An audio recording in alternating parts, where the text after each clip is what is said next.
पुराने साल के सिर्फ अब 3 दिन बाकी हैं, यानी अब वो बस जाने ही वाला है और जो नया कैलेंडर है वो बाहें फैलाकर हम सबका इंतज़ार कर रहा है।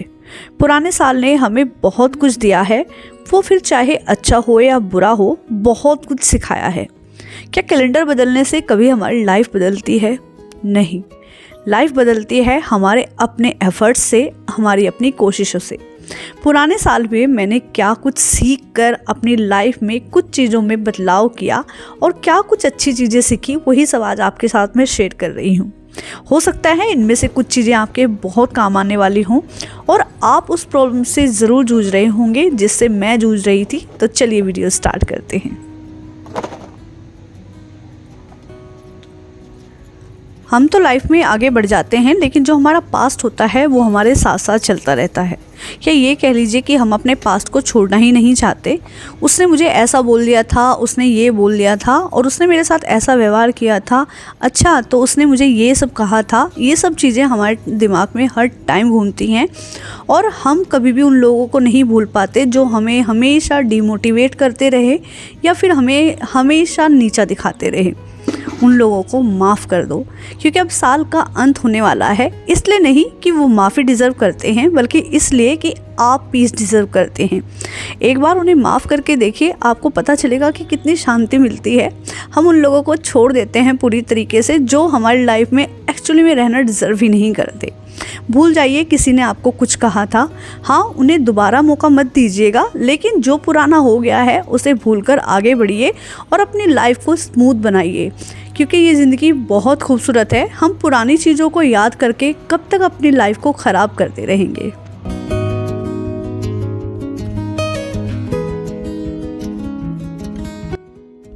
रिसेंटली मैंने बहुत सारी बुक पढ़ी, जिसमें से एक बुक ना उस पर बड़ी खूबसूरत बात लिखी थी कि जो बदला जा सकता है उसे बदलिए और जो बदला ना जा सके उसे स्वीकार करिए और जो स्वीकार ना किया जा सके उससे दूर हो जाइए, लेकिन खुद को खुश रखिए। सिर्फ चीज़ों पर कंट्रोल भर छोड़ने से माइंड कितना पीसफुल हो जाता है ना? क्योंकि सब चीज़ें मेरे हिसाब से ही हो, ये चाह जब ख़त्म हो जाती है तो आप बहुत कूल फील करते हैं। अदरवाइज़ हम हर वक्त ये सोचकर परेशान रहते हैं कि उसे मेरी बात मान लेनी चाहिए थी, या फिर ऐसा हो जाना चाहिए था, या फिर ये सब चीज़ें मेरे हिसाब से नहीं हुई। जब ये थॉट्स हमारे माइंड में हर टाइम चलेंगे तो हम कैसे खुश रह पाएंगे?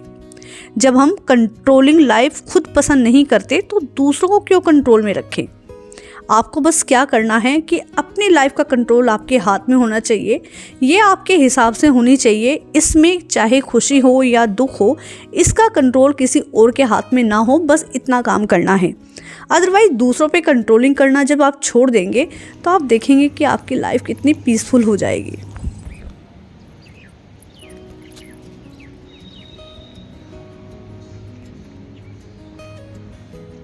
हाय, उसके पास तो गाड़ी है, अरे उसका घर कितना खूबसूरत है, हाँ उसके घर में तो उसके पास कितने सारे गहने हैं, मेरे पास ये सब चीज़ें नहीं हैं। हाँ देखो ना, उसके बच्चे मुझसे भी ज़्यादा, मतलब मेरे बच्चों से भी ज़्यादा आगे बढ़ गए हैं। ये सब कंपैरिजन हमारी लाइफ को ख़राब कर देते हैं। दूर से जो चीज़ें खूबसूरत लगती हैं वो पास से भी खूबसूरत हों, ऐसा ज़रूरी नहीं है।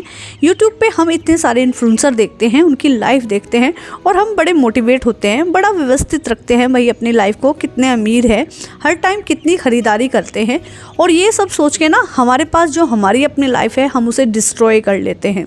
ऐसा बिल्कुल भी ज़रूरी नहीं है कि जो इन्फ्लुएंसर आपको देखने में बढ़िया लग रहे हैं कि उनकी लाइफ में कोई गम नहीं होगा, कोई प्रॉब्लम नहीं होगी। बस वो क्या काम करते हैं कि आपको वो वही दिखाते हैं जो वो आपको दिखाना चाहते हैं, या फिर ये कह लीजिए कि जो आप देखना चाहते हैं। तो दूसरों के कंपैरिजन में अपनी लाइफ को ख़राब करने की बिल्कुल भी ज़रूरत नहीं है।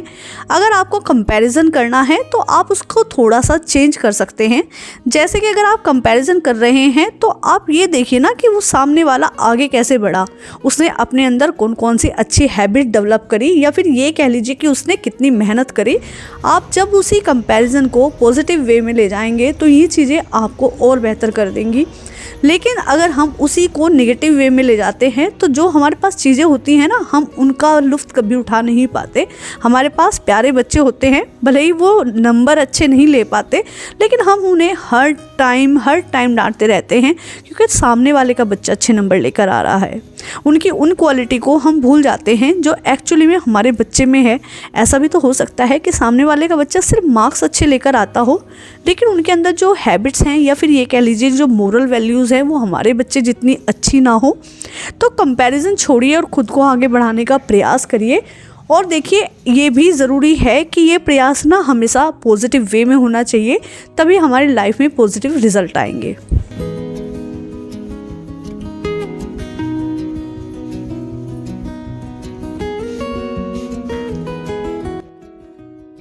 बीते साल में जो मैंने एक बहुत अच्छी चीज़ सीखी वो थी अपनी ओवर थिंकिंग के ऊपर कंट्रोल करना।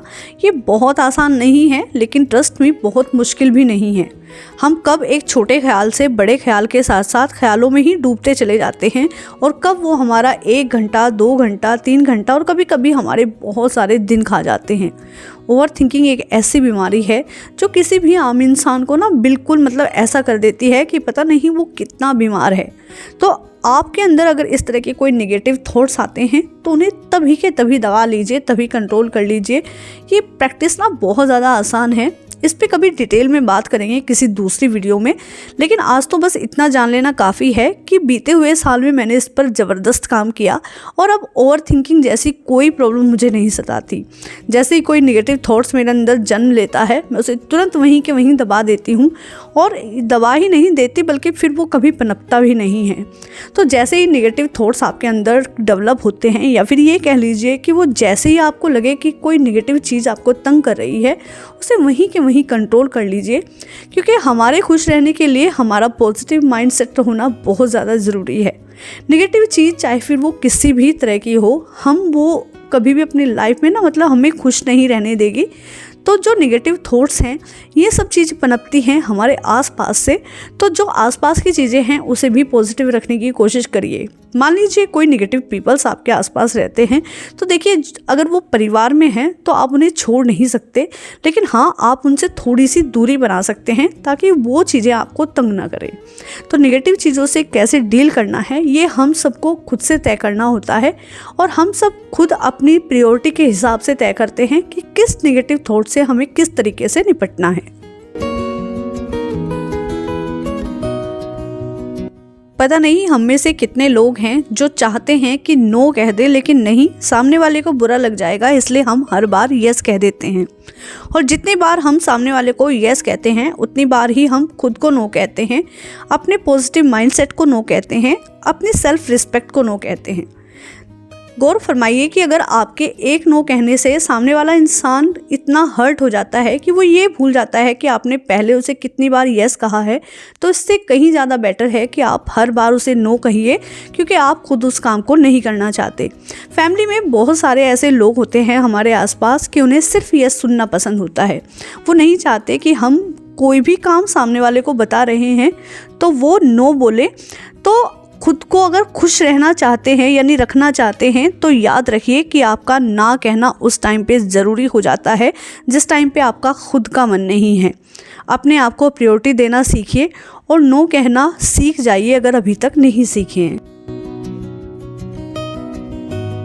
हम सबकी लाइफ ना अब इतनी फास्ट फॉरवर्ड हो गई है कि हम सब अपने रिश्तों को निभाते निभाते सेल्फ केयर बिल्कुल भूल जाते हैं। अगर आप सेल्फ केयर में अपने स्किन और अपने बालों को या फिर अपनी बॉडी को गिनते हैं तो यकीन मानिए आप बिल्कुल गलत हैं, क्योंकि सेल्फ केयर में सिर्फ हमारी बॉडी या फिर हमारे ऊपरी हिस्से नहीं आते, बल्कि उसमें आती है हमारा माइंड, हमारे इमोशंस। हाँ, बॉडी भी आती है, लेकिन हम अपने माइंड और अपने इमोशंस को बिल्कुल भूल जाते हैं। और जब समय निकल जाता है या फिर ये कह लीजिए कि हम इनकी नहीं सुनते हैं या नहीं समय निकाल पाते हैं इन्हें सुनने का, तब प्रॉब्लम्स आती हैं हेल्थ इशू की। किसी ने सुना था कभी पहले कि किसी को ओवर थिंकिंग हुई या फिर किसी को डिप्रेशन हुआ या फिर किसी को एंजाइटी हुई? नहीं ना, ये सब चीज़ें अब होने लगी, क्योंकि लाइफ इतना ज़्यादा फास्ट फॉरवर्ड हो गई है कि हम सब ना अपने इन चीज़ों पर ध्यान नहीं देते और धीरे धीरे ये सब चीज़ें हमारे कंट्रोल से बाहर हो जाती हैं। तो कुछ भी करिए, एक्सरसाइज करिए, मेडिटेशन करिए, जो बिल्कुल बेस्ट है, जिसमें पिछले काफ़ी टाइम से मैं काम कर रही हूँ और यकीन मानिए अब मुझे रिज़ल्ट आने लगे हैं। तो आपको भी ये काम करना है और अपनी लाइफ में अपने आप को कुछ इतना सा, चाहे फिर वो थोड़ा सा ही क्यों ना हो, टाइम ज़रूर देना है, ताकि आप अपनी मेंटल हेल्थ के साथ साथ अपनी फिजिकल हेल्थ को भी प्रायोरिटी दे पाएँ।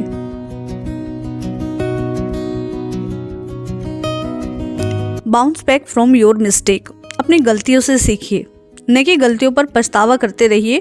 जो गलतियां की हैं उसे पकड़कर मत बैठिए और सारा दोष खुद को देना बंद करिए, खुद को कोसना बंद करिए। क्योंकि बस ये याद रखना है कि हम इंसान हैं, हम कितने भी कॉन्फिडेंट क्यों न हो जाएं, लेकिन मिस्टेक हो सकती है। उसमें दुखी या मायूस होने की कोई ज़रूरत नहीं है। और अगर आप दुखी या मायूस हो भी जाएंगे तो आप क्या हासिल कर लेंगे? उल्टा आपका जो कॉन्फिडेंस लेवल है वो डाउन हो जाएगा, और जो आपको ये थोड़ी बहुत खुशियाँ अपनी लाइफ से मिलती है ना, इसे भी आप खो देंगे। तो खुद को हमेशा ये कहकर कोसना कि मैंने ये काम गलत कर दिया है, या मैंने ये इन्वेस्टमेंट करी थी ये गलत हो गई है, या फिर ये काम मुझसे उस टाइम पे ख़राब हो गया था, ये सोचकर खुद को दोष देना बंद करिए और अपनी लाइफ में आगे बढ़िए। तभी आप देखेंगे कि जो लाइफ की अचीवमेंट्स हैं उनकी गिनती आप ज़्यादा कर पाएंगे और खुश रह पाएंगे। एक दिन में 24 घंटे होते हैं, उनमें से हम जितना घंटा सो लिए, बाकी के जितने भी घंटे होते हैं वो सब हमारी फैमिली को डेडिकेट होते हैं। हम अपनी फैमिली के लिए उन सारे घंटों का यूटिलाइज़ करते हैं। और देखिए, उनमें से हम 5 मिनट भी ऐसे नहीं निकालते हैं जो हमारे अपने लिए हों। बीते साल में मैंने अपने लिए थोड़ा सा टाइम निकालना सीखा। उसमें मैंने खूब सारे पॉडकास्ट सुने और बहुत सारी ऐसी किताबें पढ़ी जिसने मुझे बहुत इम्प्रूव करा। आप इसमें अपनी पसंद का कोई भी काम कर सकते हैं। आप गार्डनिंग कर सकते हैं, सिलाई को पसंद करते हैं तो सिलाई कर सकते हैं, म्यूज़िक सुन सकते हैं, हो सकता है आपको डांस करना पसंद हो तो आप डांस कर सकते हैं। कोई भी अपनी अच्छी हैबिट जो आपने छोड़ दी है उसको आप परसू कीजिए, उसको ढूंढिए कि किस तरीके से आप उसके ज़रिए खुद को खुश रख सकते हैं। मैं ये नहीं कहती कि आप बहुत ज़्यादा टाइम निकालिए। अगर आपको लगता है कि हमारे पास सिर्फ 10 मिनट हैं तो 10 मिनट अपने आप पे खर्च करिए, और यकीन मानिए जब आप पूरे साल उस 10 मिनट को खर्च करने के बाद जोड़ेंगे तो आप देखेंगे आपने बहुत कुछ अचीव करा है। जो चीज़ें हमने टाइम की कमी के रहते छोड़ दी थी, वो हमने टाइम को फिर से हाथ में लेकर फिर से अपने हाथों में चीज़ें ले ली हैं। तो एक बार कोशिश तो करिए और फिर देखिए कि आपको क्या अच्छे फल मिलते हैं।